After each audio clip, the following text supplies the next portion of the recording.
Subscribe now and press the bell icon. Never miss an update. Good morning everyone.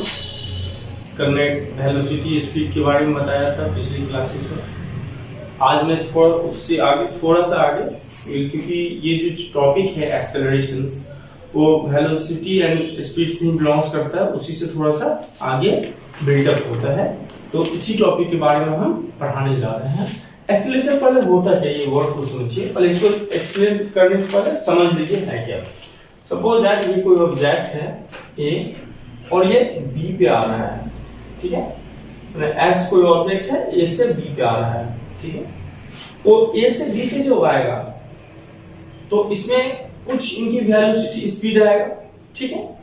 तो यदि कोई object यहां पे यदि है इस पोजीशन पे, ए के पोजीशन पे और बी पे पोजीशन आने में, तो कुछ समय लगा होगा। डिस्टेंस से क्या क्या फैक्टर है, ये वर्ड को समझ लीजिए। डिस्टेंस है यहाँ पे, ठीक है। इन दोनों के बीच में डिस्टेंस तो होगा, ठीक है। टाइम भी है इनके बीच में लगा हुआ है, फैक्टर है, ठीक है। अब इसके साथ इसमें जो दो नई चीज सीखने हैं वो क्या सीखना है कि यदि यहाँ पे ये ऑब्जेक्ट यहाँ पे खड़ा है, ठीक है, यहाँ चलना शुरू किया तो इस पोजीशन का जो वेलोसिटी होगा, स्पीड होगा, वेलोसिटी जो होगा वो क्या है, इसको हम इनिशियल वेलोसिटी बोलते हैं, प्रारंभिक इनिशियल वेलोसिटी बोलते हैं, जिसको हम लोग बोलते हैं यू से इंडिकेट करते हैं, ठीक है। और यहाँ पे ये पहुंच गया जिसको हम लोग भी बोलते हैं, ठीक है। तो यदि कोई ऑब्जेक्ट u से v पे आ रहा है तो इसके बीच में क्या लगेगा, टाइम भी लगा होगा। यदि कोई किसी की वेलोसिटी शुरू में कम होता है, पता नहीं हमें कम होता है, यदि वो स्पीड v पे आ रहा है ऑब्जेक्ट, वेलोसिटी उसको भी अचीव कर रहा है, तो आने में क्या फैक्टर काम किया, t फैक्टर काम किया। t टाइम में वो u से v पे आ रहा है। तो एक्सेलरेशन बोलता है कि इसके बीच में डिफरेंस होगा, ठीक है।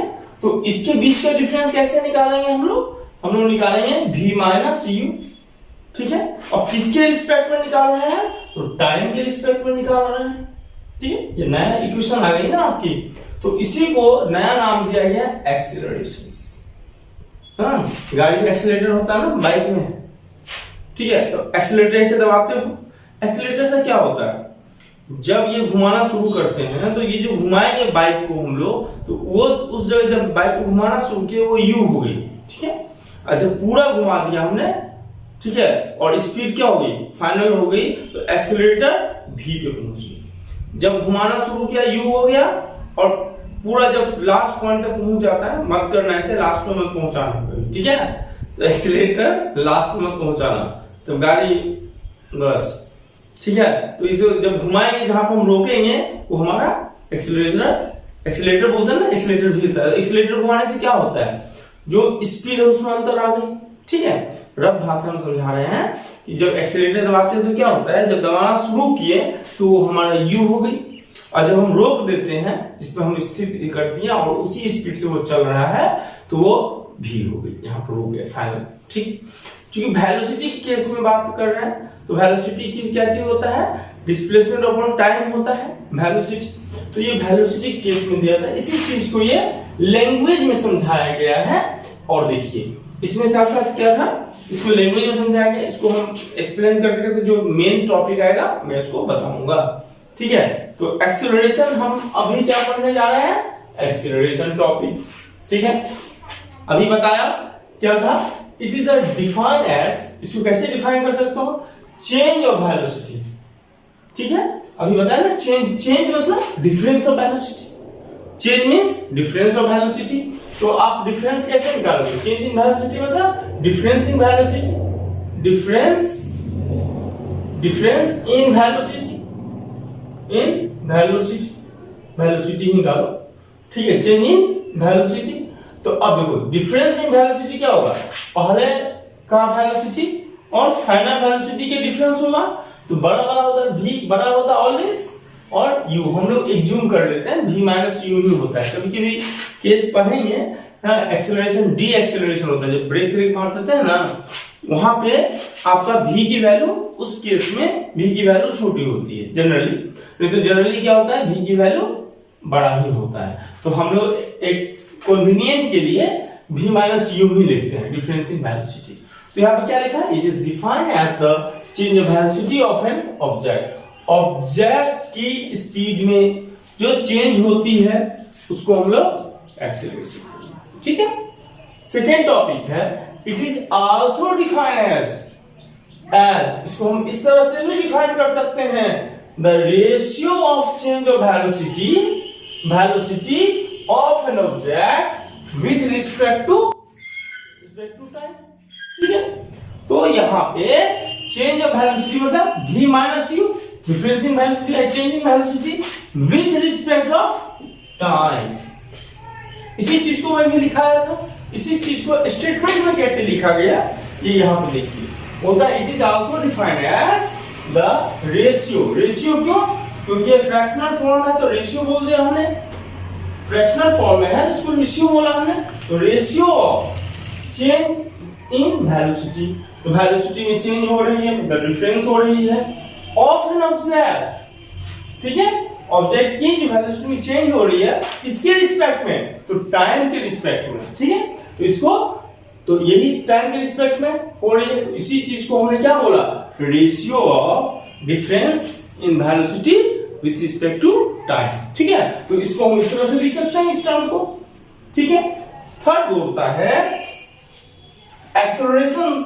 यदि हम लोग थर्ड फॉर्म में लिखना चाहे तो एक्सेलरेशन क्या लिखेंगे हम लोग, change in velocity upon time taken of change in velocity.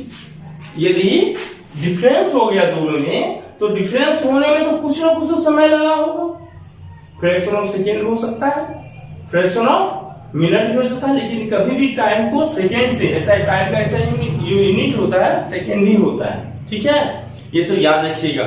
तो डिस्टेंस का और मिनट होता है, ये सब चीज कॉमन चीज है, जब आप लोग 6-7 में पढ़े होंगे। डिस्टेंस का मिनट होता है, टाइम का सेकेंड होता है। तो यहाँ पे यदि, क्योंकि मैं इसलिए मेंशन किया, इसमें बहुत सारे न्यूमेरिकल्स होते हैं तो आपको चेंज करना पड़ेगा, ठीक है। कभी किलोमीटर में होगा तो मीटर पर सेकेंड में कन्वर्ट करना पड़ेगा, हाँ। आपको टाइम आवर में होगा या मिनट में होगा तो आपको सेकेंड में चेंज करना पड़ेगा, ये चीज को ध्यान देना है। तो एक्सेलरेशन को जो इंडिकेट किया जाता है उसको स्मॉल ए से, ठीक है। और v minus u upon t, तो ये क्या है, डिफरेंस है किसके बीच में, तो दोनों का वेलोसिटी के बीच में डिफरेंस है, किसके रिस्पेक्ट में, तो टाइम के रिस्पेक्ट में। क्योंकि वेलोसिटी है, हाँ, तो वेलोसिटी अपॉन टाइम, तो वेलोसिटी हो गया तो ये वेक्टर क्वांटिटी आएगी, कि वेलोसिटी और स्पीड में बताया था ना डिफरेंस। वेलोसिटी क्या होता है, वेक्टर क्वांटिटी होता है, और टाइम क्या होता है, तो टाइम का सेकंड होता है।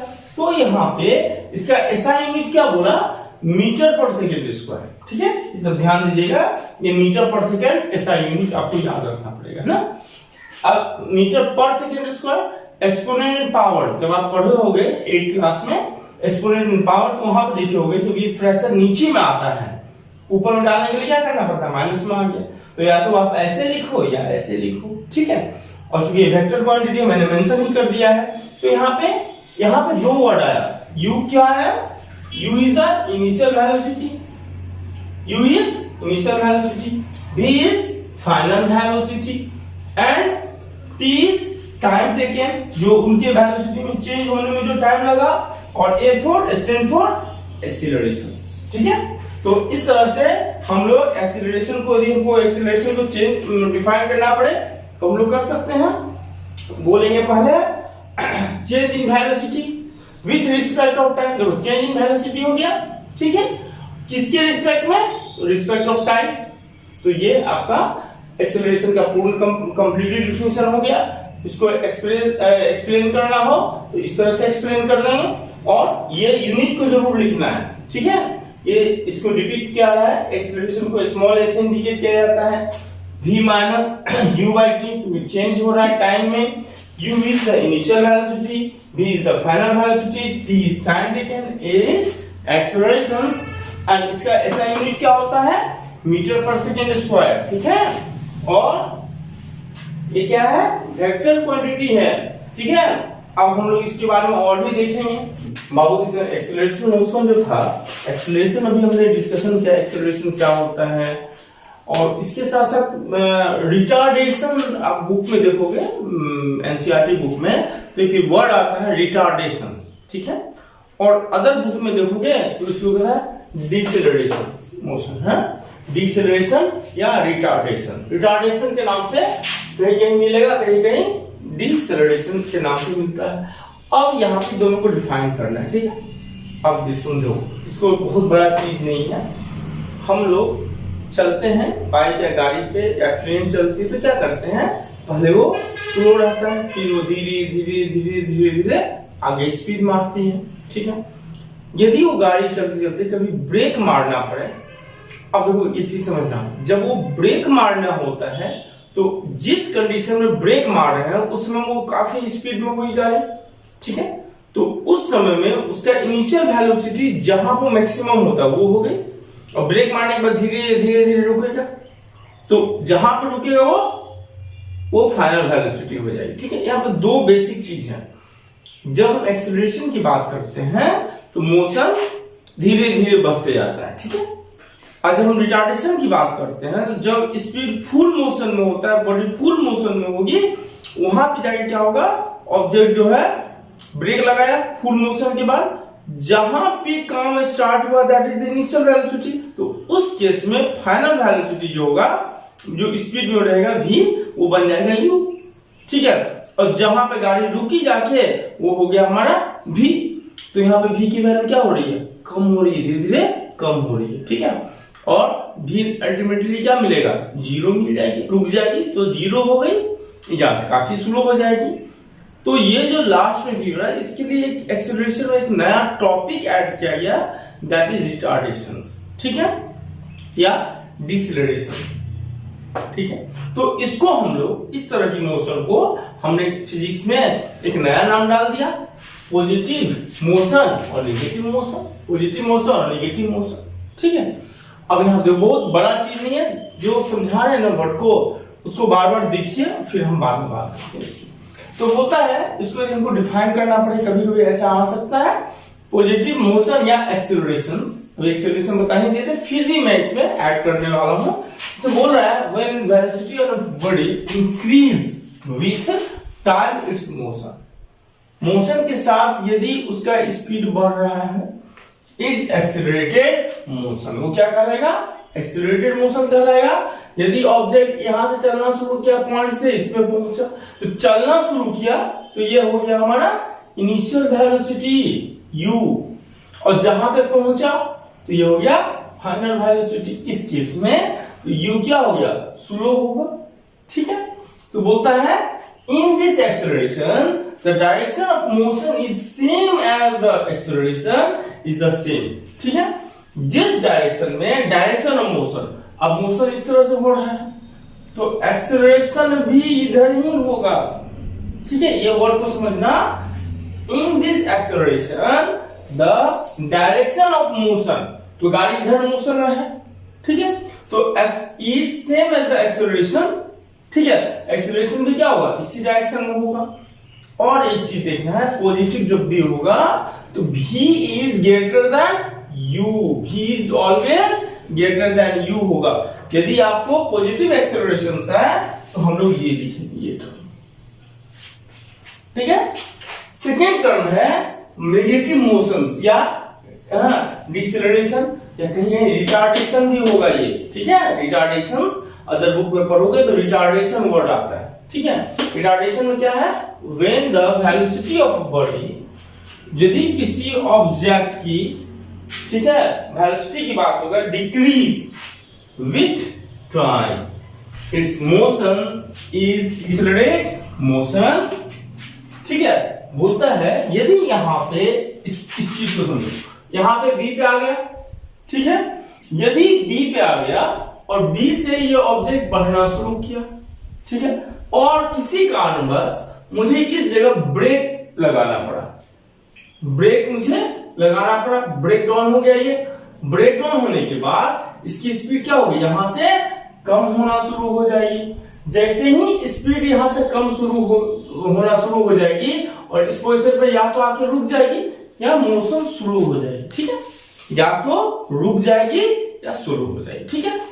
अब यहां से मैंने ब्रेक लगाया तो यहां पे u की वैल्यू क्या हो जाएगी, जो v की वैल्यू था वो क्या बन गया इस केस में, यहां से यहां पे एक्सीलरेशन का केस था, अब यहां से रिटार्डेशन के केस की बात कर रहा हूं, ठीक है।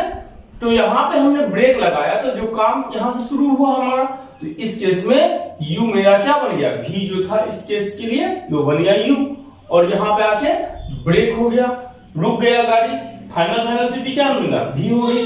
तो इस केस में v क्या है, और स्लो है, कम है, वैल्यू क्या है बहुत ही छोटा है, तो v इज स्मॉलर देन क्यों आया, क्योंकि जब हमने ब्रेक लगाया उस समय में इनिशियल वेलोसिटी हो गई, उस समय में u की वैल्यू ग्रेटर था किससे, v से।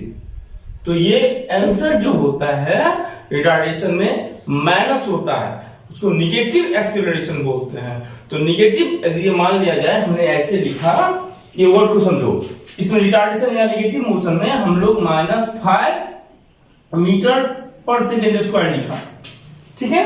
तो ये भी सही है, लेकिन ये माइनस को बचाने के लिए, छिपाने के लिए हम लोग इस वर्ड को क्या बोलते हैं, रिटार्डेशन, ठीक है। इस वर्ड को बचाने के लिए क्या बोलते हैं, रिटार्डेशन, ठीक है, या डिसेलरेशन। तो इस चीज को हम लोग बोलेंगे रिटार्डेशन 5 मीटर पर सेकेंड स्क्वायर। ये लिखिए, माइनस तो कहीं नहीं हमने डाला क्योंकि हमने रिटार्डेशन लिखा है यहाँ पे, ठीक है। तो रिटार्डेशन लिखने के बाद इसी क्यों लिखा हमने, क्योंकि v की वैल्यू ऑलवेज नेगेटिव आएगी, ठीक है। तो इस तरह से, क्योंकि हमको फॉर्मूला एक्सीलरेशन का यही दिया हुआ है कि acceleration equal to v minus u upon t, इसी चीज को यहाँ पे लिखा गया है दोबारा से, when the velocity of body increase with time, increase हो रहा है टाइम के अनुसार, its motion is a retarded motion, ये मोशन रिटार्डेटेड मोशन होगा, मतलब तेजी से स्लो होते, u की वैल्यू क्या होगी इसमें नेगेटिव होगा। In this acceleration, the direction of motion and the direction of acceleration is opposite, ठीक है। एक तो ये हो गया, इसमें दोनों का एक बेसिक डिफरेंस है, दोनों सेम डायरेक्शन में होगा, लेकिन इस केस में क्या होगा, नेगेटिव डायरेक्शन में होगा। ब्रेक लगेगी तो हमारा मोशन इस तरह से जा रहा है और ब्रेक इस साइड से लग रही है, तो अपोजिट डायरेक्शन हो गई। रिटार्डेशन में अपोजिट होता है, एक्सीलरेशन में दोनों का सेम डायरेक्शन है। इसी चीज को मैंने यहाँ पे लिखा है, इधर सेम डायरेक्शन होगा और इसमें क्या हमने लिखा है, अपोजिट डायरेक्शन होगा, ठीक है। अभी जो मैंने ये बताया था, अब इसके बाद ग्राफ की बात आती है, ठीक है। एक्चुअली जो हमने पढ़ा है मोशन ग्राफ, ये से सारा चीज एक्सीलरेशन सारे को हम ग्राफिकली रिप्रेजेंट कर सकते हैं या करना होता है, क्योंकि उससे एक क्वेश्चन फिक्स होती है हर बार, और 9th के लिए बेसिकली बहुत इंपॉर्टेंट होता है फिजिक्स के पोर्शंस में, ठीक है। कभी भी जाओगे तो कोई भी आदमी आपको ग्राफ का ही रिप्रेजेंटेशन, किसी जगह जाते हैं तो ग्राफ के बारे में ही क्वेश्चन पूछ जाता है और इस चैप्टर से इन्फ्लुएंस करता है। तो ये जो हम लोग मोशन पढ़े हैं, तो मोशन को हम लोग किस तरह से इंडिकेट कर सकते हैं, ग्राफिकली रिप्रेजेंट कर सकते हैं, और साथ साथ ये जितनी फॉर्मूला, कुछ और फॉर्मूला होल्ड करते हैं, मैं कल का जो क्लास होगा वो काफी इंपॉर्टेंट होगी, क्योंकि ना ये जितनी भी चीज है, जैसे ये मैथमेटिकली आपको कुछ फॉर्मूलेज फॉर्मूला होता है ना, v बराबर होता है ut plus half at square, है। तो ये सब जितनी फॉर्मूला है वो कल में प्रूफ करना है, मैथमेटिकली पहले प्रूफ करेंगे, उसके बाद आपको ग्राफिकली बताएंगे, ठीक है। तो इस तरह से हम लोग पहले इसके बारे में थोड़ा सा देख लेते हैं। ग्राफ के आधार पे दो तरह की मोशन को हम लोग ग्राफ में रिप्रेजेंट करेंगे, एक होता है डिस्टेंस टाइम ग्राफ, एक होता है स्पीड टाइम ग्राफ, ठीक है। एक होता है डिस्टेंस टाइम ग्राफ, मतलब टाइम तो ऑलवेज होगा ही होगा, इसमें भी टाइम है, इसमें भी टाइम है, लेकिन ये रिलेशन टाइम के साथ किसका है, तो डिस्टेंस का है, और ये टाइम के साथ किसका है, तो स्पीड का है, ठीक है।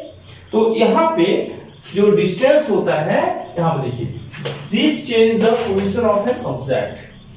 अब ये ग्राफ यूज ही क्यों करते हैं, क्यों जरूरत है कि जो पहले हमने फॉर्मूला पढ़ा इस ग्राफ को हम लोग क्यों यूज करते हैं। अच्छा, ग्राफ का यूज करने का एक बेसिक कॉन्सेप्ट है कि बहुत सारी चीज यदि हमें नहीं समझ में आ रही है, यदि हम ग्राफ से किसी भी अननोन या ले पर्सन को समझाने का प्रयास करें तो बहुत इजी वे में वो समझ जाते हैं। ठीक है, तो ये जो जितना भी कैलकुलेशंस है फिजिक्स का, यदि हम किसी को ग्राफिकली रिप्रेजेंट करना चाहें या हमें ग्राफिकली बताया जाए, ठीक है, तो हमें बहुत इजी तरह से आएगा।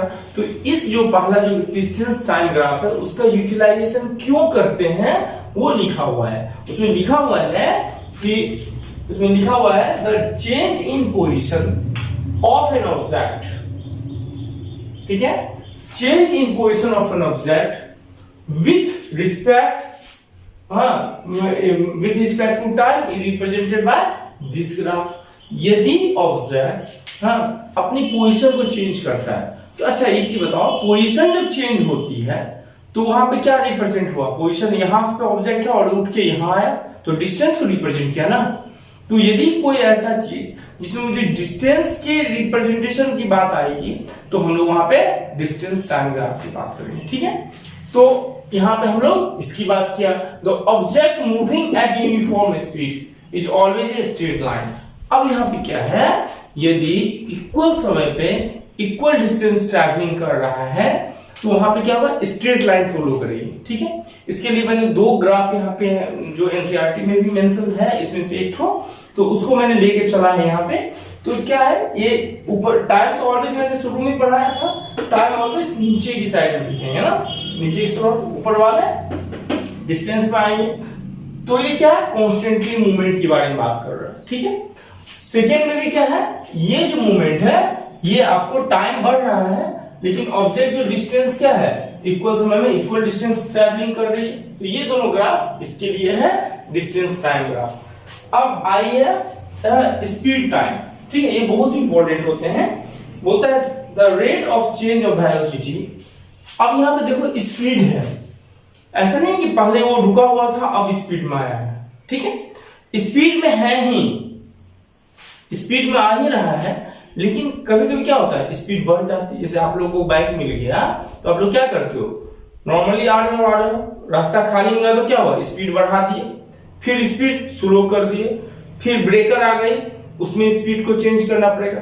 ये जो चेंजिंग है इसको यदि हम ग्राफ से रिप्रेजेंट करना चाहें, स्पीड तो है, रुका हुआ नहीं है, गाड़ी स्पीड में चल ही रहा है, लेकिन रोड खाली मिल गया, कोई ब्रेकर नहीं है, कुछ नहीं है, तो क्या करते हैं, एकदम पूरा लगा दिया, ठीक है, एक्सीलरेटर पे पूरा दम दे दिया और गाड़ी चल रही है। यदि ब्रेकर आ गया तो क्या करोगे, एक्सीलरेटर को थोड़ा कम करोगे तो वहां पे क्या होगा, मोशन में चेंजिंग आएगी। ठीक है, और आगे कोई पुलिस वाला है, कागज पत्तर ना हो, और वहां भी रूल है ना 60-40 किलोमीटर पर आवर से ज्यादा नहीं चलना है या 60 से ज्यादा नहीं जाना है एनएच पे।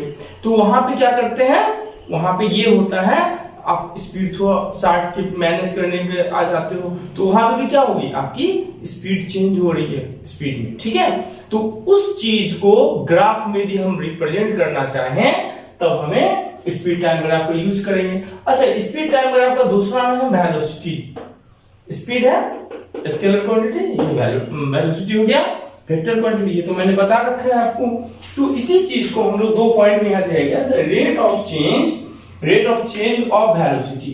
जो स्पीड जो बाइक चल रही है या गाड़ी चल रही है, कोई भी बॉडी मोशन में है, तो उसका जो रेट ऑफ चेंज होगा वेलोसिटी में, इसको रिप्रेजेंट किया जाता है वेलोसिटी टाइम ग्राफ। ठीक है, सेकेंड पॉइंट बोलता है this graph is used to calculate the acceleration of the body.